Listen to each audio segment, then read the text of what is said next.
नमस्कार. होम मिनिस्टरमध्ये मी आदेश बांदेकर आपणा सगळ्यांचं मनापासून स्वागत करतो. त्यांच्या लग्नाला 61 वर्ष पूर्ण झाली अशा आजी आजोबांना आज आपण भेटणार आहोत. आजींचं नाव लक्ष्मी विष्णू चौधरी आणि आजोबा विष्णू बाबू चौधरी. आजोबा 81 वर्षाचे, आजी 75 वर्षांच्या. असं काय हो, 61 वर्षाचा हा प्रवास म्हणजे काय सोपी गोष्ट आहे का? पण हसत खेळत आलेल्या प्रत्येक गोष्टी सकारात्मक दृष्टीने बघत हा प्रवास सुरू राहिला आणि म्हणून आज हा आनंदाचा क्षण, आज हा क्षण सन्मानाचा. तेव्हा आता सुरुवात करूया आजच्या गप्पांना, पण त्याआधी आशीर्वाद घेऊया आजी आजोबांचा. नमस्कार. नमस्कार. एवढं काय टेन्शन आलं? नाही नाही, टेन्शन नाही. मला टेन्शन आलंय. नाही नाही, मी तुम्हाला कशाला घाबरते, रोज बघ. मी घाबरलोय. मी नाही घाबरत. नाही, मी पण नाही घाबरत. मी पण नाही घाबरत. मी कशाला घाबरू? मी कशाला घाबरू? मग कुठलं माहेर? माझं माहेर निघूत. माहेरचं नाव काय? माझं नाव लहानपणीचं नाव? लहानपणी अनुसया नानाभाऊ खवार. तुम्हाला कसं माहिती हो लहानपणी? माझ्या मामाची मुलगी येते म्हणून ते पटापट बोलतात. म्हणून माहिती मी सांगू शकतो जास्तीत, म्हणून पटापट बोलतात. पण त्यांना बोलू द्या ना. बोलू देते ना. आज मला बोलूनच नाही देत. नाही देत? नाही. आजी ओळख करून द्या ना सगळ्यांनी. सगळ्यांची ओळख करते. हे मोठा मुलगा नमस्कार. आणि ती मोठी सुनबाई नमस्कार. आणि हा मधला मुलगा नमस्कार. ती सुनबाई नमस्कार. ती माझी भाऊजाई. हो नमस्कार. हा सरपंच आहे गावची. धमकी देत आहे का मला? नाही नाही, हाय गावची, खरं सांगते. ती धाकटी सुनबाई. नमस्कार. आणि हे माझे मेवणी. नमस्कार. आणि ही बहीण. नमस्कार. आणि ते माझे भाऊ. नमस्कार. आणि सुनेचे भाऊ आणि ती बहिणीची सून. नमस्कार. आणि मुलगा, ती नात. नमस्कार. आणि ही सुमिता सुनेची भाऊजाई. आणि तो नातू ही नात आणि ती भाऊजाई. बर. आणि ही झाले ना ओळख. आता काय परत नाही, तुम्हाला नाही ध्यानात राहिलं म्हणजे मला दम द्यावा होता. काय ते माझ्या ध्यानात का नाही राहणार? नाही राहिले होतो. काय करता दम देता? कोण दम देतात? तुम्ही. मी कधी दिला दम? आता दिला. आता कधी दिला दम? मग काय भरोसा आहे? नवीन माणसाला दम द्यायला बरे. कसं गेलं बालपण? छान गेलं. आई बाबा काय करायचे? माझे वडील मच्छीचा धंदा. हो हो. कुठे? कुलाब्याला. कुलाब्याला. हा. पण मग तुम्ही गावी होता की मुंबईत होता? नाही, पहिली गावाला होते. त्यांना जागा नव्हती ना, मग ते कुलाब्याला आल्यावर जागा घेतली. मग मी तिकडे आले. तेव्हा मुंबईत आलात तेव्हा किती वर्षाचे होता? मी 13 वर्षाची. तेव्हा तुम्ही मुंबईत आला? हा, तेव्हा मुंबईला. शाळा कुठली तुमची? मला शाळेत गेले नाही. नाही गेले? नाही, मी हट्टीने गेले नाही. ते कळतच आहे. नाहीच गेले. खूप हट्टी. पहिल्या लय हट्टी. जे पाहिजे म्हणजे पाहिजे, पण एवढंच आहे, शाळा नाही शिकली. आत्याचा मुलगा पाहिजे झाला? आणि पाहिजे नाही, काही ओळख होती म्हणून काय असं प्रेम नाही केला. मी कधी बोललो? काय भरोसा आहे? मी काय बोललो का? हे माझ्या वडिलांनी जमावला. बरोबर. शाळेत असताना मस्ती तर केली असेल ना? नाही, शाळा नाही, लहानपणी. लहानपणी दोघांनी मस्ती केली, पण काय माहिती इथं लग्न होणार आहे म्हणून. जरा त्यांना विचारतो. विचारा. नमस्कार. नमस्कार. तुमचं बालपण कुठलं? मुंबईत लालबाग. लालबाग. आणि ह्या कुलाब्याला? कुलाब्याला. मग शाळा कुठली? सरस्वती हायस्कूल. घरी कोण कोण होतं? घरी मी, माझी एक बहीण होती आणि आई. मग वडील मी लहानपणी असताना कधी गेले मला काही कळलं नाही. मग शाळेत असताना तुम्ही शांत होता? हो, तसं काय एवढं हे करत नव्हतं, गडबड करत नव्हतं. नाही नाही. मस्ती वगैरे नाही? नाही नाही, असं काय नाही. आजी म्हणाल्या तुम्ही मस्ती केली लहानपणी, तुम्ही म्हणता नाही केली. तिकडे राहायला होती येत होते ना बघायला, यायची कधीतरी. मी इकडे, ते तिला कसं कळणार? मग तिने थापा मारल्या त्या. आजी ऑब्जेक्शन. कशाला, मी यायची कधीतरी. हा, मग आता आत्याचा मुलगा म्हणल्यावर यायचं. बरोबर. पण असं काय माहिती नाही लग्न होणार. नाही, बरं झालं. बरंच माहिती नव्हतं तुम्हाला. नाही. मग काय हो, तुम्ही कसं काय कितवी पर्यंत शिक्षण? मी 7वी पर्यंत सुपारीबाग म्युन्सिपल स्कूल तिथे शिकलो. 8वी ते 11वी सरस्वती हायस्कूल. कॉलेजला जाता आलं नाही, कारण आमची आर्थिक परिस्थिती चांगली नव्हती. आमची आई होती, त्याची तिकडे कामं करायची, त्यामुळे भांडी घासायची. भांडी घासत होती पारसी कॉलनीमध्ये. त्यामुळे उत्पन्नाचं काही साधन नव्हतं, त्यामुळे कॉलेजला जाता आलं नाही.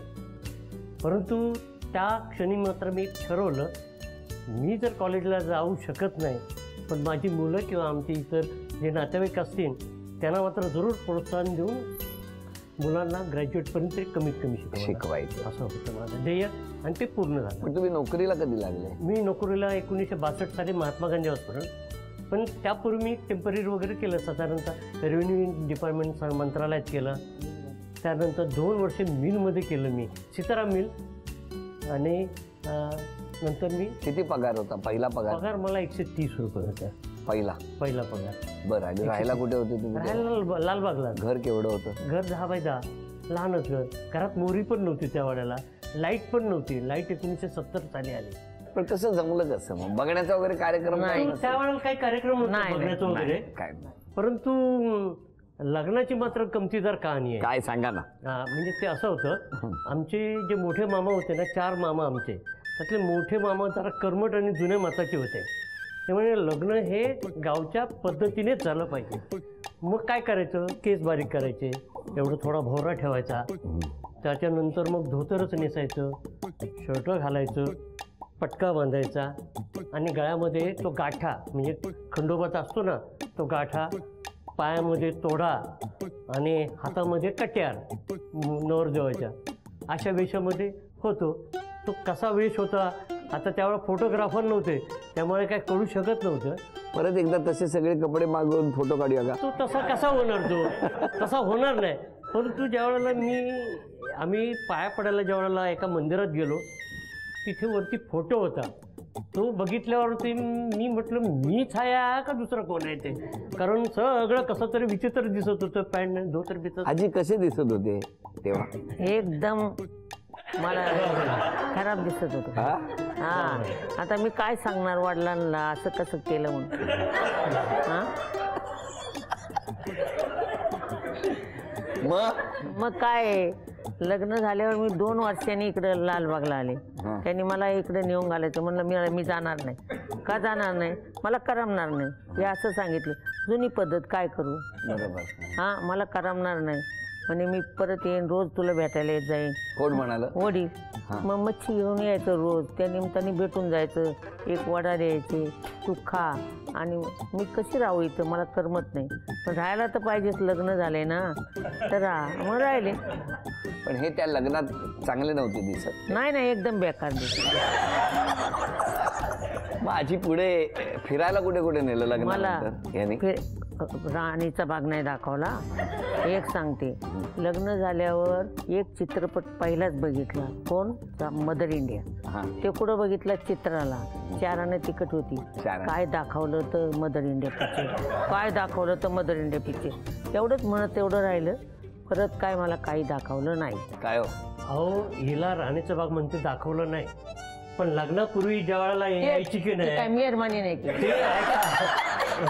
लग्नापूर्वी ज्या वेळेला ती आत्याच्याकडे येत होती ना आमच्याकडे, त्यावेळेला राणीचा बाग दाखवलेला होता तिला 2-3 वेळा. ते जाऊ द्या, ते दाखवलं काय लग्न व्हायचं म्हणून नाही दाखवला, मामाची मुलगी म्हणून दाखवला. ती काय मेहरबानी केली आहे ना?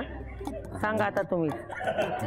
मग त्या चित्रा टॉकीजला जेव्हा चित्रपटाला घेऊन गेले, तेव्हा इंटरव्हलला काय आईस्क्रीम दिलं होतं? नाही, काहीच नाही. चॉकलेट नाही दिलं, आईस्क्रीम. आता कसं साधारणतः लग्न होतं किंवा लग्न ठरतं, किंवा जर कोणाला प्रपोज करायचं असेल एकमेकांना, तर हल्लीची मुलं आहेत, एखाद्या मुलाला मुलगी आवडली, मुलीला मुलगा आवडला, तर बाबा माझं तुझ्यावर प्रेम आहे किंवा आय लव्ह यू असं काहीतरी म्हणून व्यक्त करतात. तुम्ही कधी इतक्या वर्षात प्रेम व्यक्त केलं का एकमेकांकडे? कधी संबंधच नाही करायचा, काहीच नाही. घरातच राहिला तर कधी आय लव्ह यू कसं काय म्हणायचं? कसं काय करायचं? आज म्हणायचं असेल तर कसं म्हणा? तुम्ही सांगितलं तर म्हणू शकतो. काय सांगता आजी? म्हणत आजी आज होऊनच जाऊ द्या. काय तुमच्या सामने मला बोलायचं तेवढं मी बोलणार. आजी बोला त्याला. मी सुद्धा तुझ्यावर प्रेम करतो.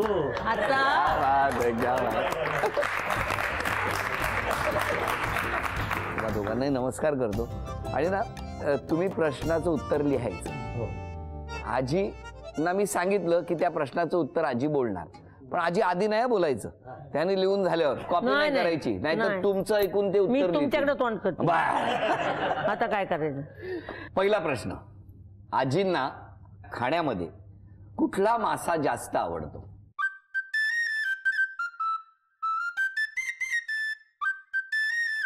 आजी आता सांगा कुठला?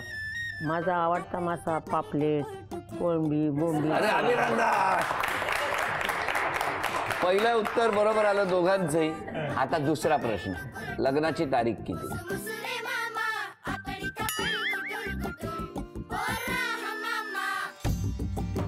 आजी सांगा. 4 मे. 4 मे. 4. अभिनंदन. चला दुसऱ्या प्रश्नाचं उत्तर पण बरोबर आलं. तिसरा प्रश्न, आजोबांच्या कुठल्या स्वभावाचा राग आजीला येतो?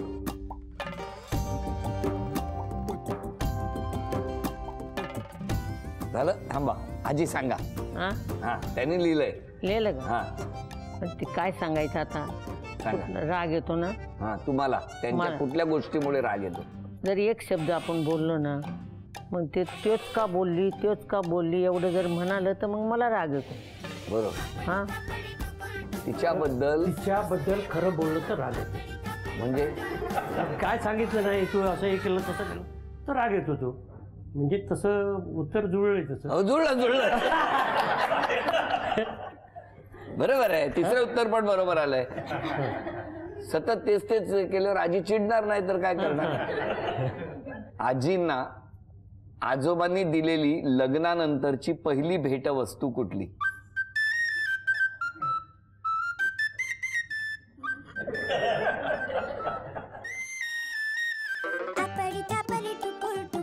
लिहिली? सांगा आजी. मला भेटवस्तू आठवत नाही. हा, दिलीच नाही.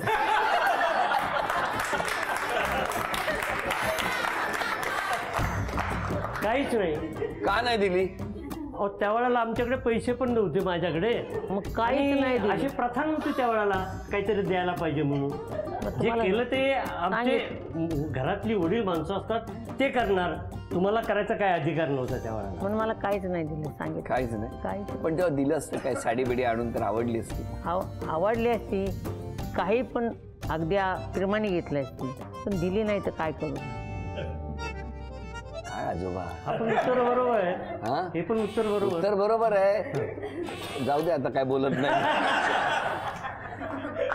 पाचवा प्रश्न, लग्नानंतर कुठल्या देवाच्या देवळात गेला होता?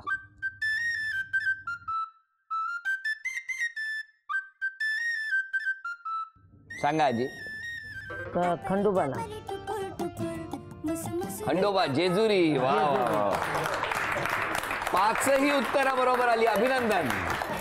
काय बोलताय? बरोबर आहे ना? बरोबर म्हणजे हात लगेच असा पुढे केला. हे घ्या, 2500 रुपयाचं बक्षीस मिळालं. तर आता तुम्ही सगळ्यांनी आजी आजोबांबद्दल बोलायचंय, कारण त्यांच्याशी आपण संवाद साधतो आहोत. छोट्याशा चाळीमध्ये असून सुद्धा आम्ही तावरीपाड्यासारख्या एरियामध्ये जिथं गुंड आधी टपोरी मुलं असायची, पण त्यांनी ध्येय ठेवलं की माझ्या मुलांना मी शिकवणार. आम्हाला कधी बाहेर खेळायला पाठवलं नाही. आम्हाला राग यायचा लहानपणी, पण त्यांनी जिद्दीने आम्ही सगळ्या मुलांना पदवीधर ते केलं. आम्ही तिथले पहिले पदवीधर. आज अभिमानाने सांगतो आम्ही सुस्थितीत आहोत. सगळं काय आहे आर्थिक सामाजिकदृष्ट्या, पण त्याचं सर्व श्रेय मी माझ्या आईवडिलांना या क्षणी देतो आणि त्याची कृतज्ञतेची जाणीव आम्ही कायम ठेवणार आहे. मी अजूनही माझा पगार आईवडिलांकडे देतो. पहिला पगार झाला ना तर घरी येतो. कधीच नाही नेला. मग तो घरी घेऊन जातो. आणि त्याच्या मिसेसनी कधी विचारलं नाही आज उशीर का झाला, तुम्ही कुठे गेले, कधीच विचारलं नाही. मी इथं एक आवर्जून उल्लेख करू शकतो की आजकाल विभक्त कुटुंब पद्धती काळाची गरज झाली आहे, पण एकत्र कुटुंब पद्धतीची काय ताकद आहे ते ह्या माणसाने दाखवलं. आमची 150 मंडळी, गावचा शेतकरी ते इथलं अगदी इंजिनियर डॉक्टर असलं तरी एक कुटुंब म्हणून आम्ही एकत्र आहोत. आम्ही गेले 27 वर्ष वेगवेगळे उपक्रम राबवतो केवळ यांच्यामुळे. तुम्ही बोला. दादांची मॅनेजमेंट फार चांगली आहे, कारण आम्हाला ग्रॅज्युएशन झाल्यानंतर मला बँकेत त्यांनीच ठेवलं. त्याच्यानंतर माझं लग्न 11 मे 86ला, त्याच्यानंतर 15 दिवसांनी यांचं. ते 2 लग्न कशी त्यांनी मॅनेज केली, शिवाय त्या 2 लग्नाच्या मध्ये एक रूम घेतली.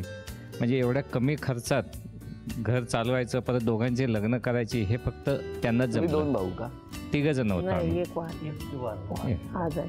बरं, मग तुमच्या तिघांमध्ये सगळ्यात जास्त मार कोणी खाल्ला? मी खाल्लं. काय चढावड आहे, मी खाल्लाय. पण या दोघांपैकी कोणाचा हात लागतो? दादांचा. हा, दादांचा. मी नाही, आईने नाही मारलं कधी, दादांनी कधीच नाही. महिनाभर वेळ होता माझ्या पायावरती, हा. महिनाभर वेळ होता माझा. आई सोडवायला नाही यायची, आजी मला यायची सोडवायला सोडवायला. गेलं तर मला कोणी बोलायचंच नाही माझ्या. बरं झालं, मला आत्ता कळलं तुम्ही आल्याबरोबर जे बोललात ना, मला आज खूप काही बोलायचं आहे. बोलून टाकायचं. मी पण तुमच्याकडं माझ्या मोठ्या मुलाकडं सहकुशीनं बोलून दाखवलं. किती छान माऊली, धन्यवाद. आता पुढची पिढीतलं कोण बोलणार असेल तरी? खरं सांगायचं झालं तर आमची आता तिसरी पिढी जी स्तरीय बघते किंवा जी आमची सुस्थिती आहे ती फक्त ह्यांनी केलेल्या कष्टामुळे. आम्ही फक्त बोलत नाही जास्त, पण आम्ही तुमच्यावर फार जास्त प्रेम करतो आणि आम्ही आम्हाला फार महत्त्वाचे आहात. आपण असेच राहा. तिसरी पिढी सुद्धा तुमच्यावरती खूप प्रेम करते. या पुढच्या टप्प्यावरच्या या खेळामध्ये आजोबा आज आजीला गिफ्ट देणार का ते बघूया. एक वीट तुम्ही रचायची, एक वीट तुम्ही रचायची. 3 टप्पे झाले की पहिलं बक्षीस आजी मिळवणार आणि 5 टप्पे झाले की आजोबा आजींना गिफ्ट देणार. बघूया.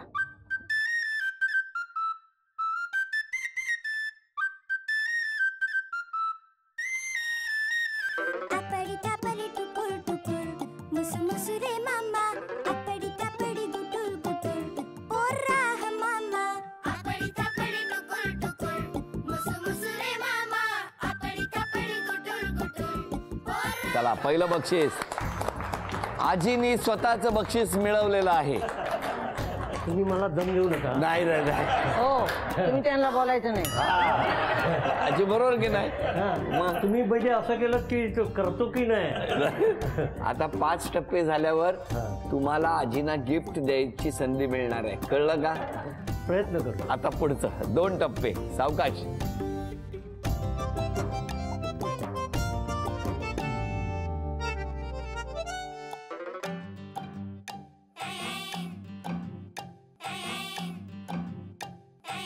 आता आजी शेवटचा ठेवा.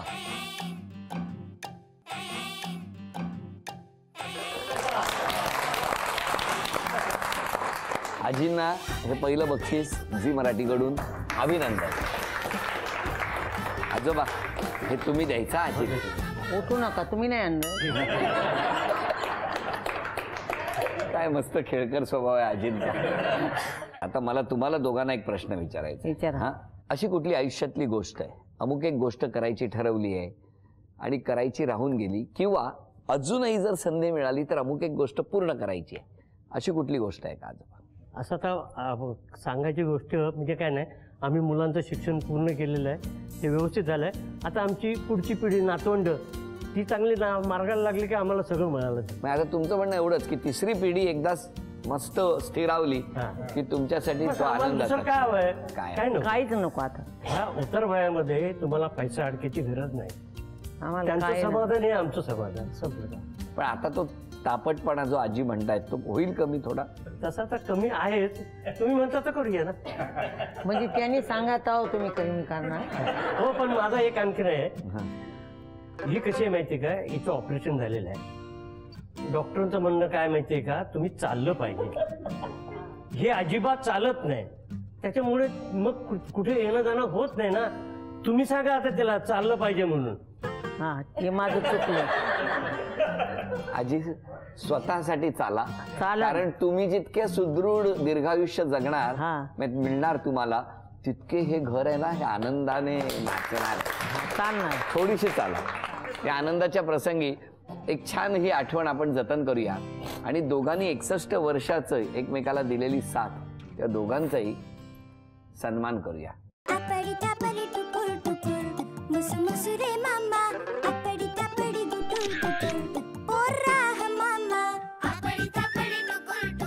आजोबा, आजीला हा कोल्हापुरी साज घालत आलाय.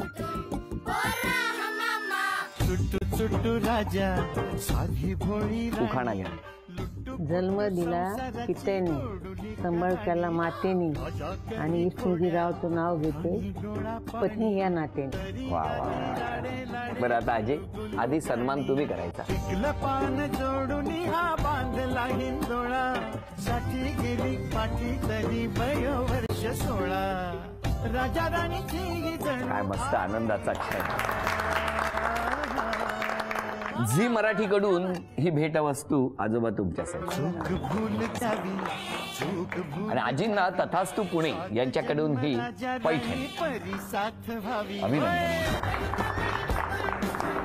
हसत खेळत रंगलेल्या गप्पा आणि हा क्षण सन्मानाचा. या दोघांनाही सुदृढ दीर्घायुष्य लाभू दे हे खंडोबाच्या चरणी मागणं करूया.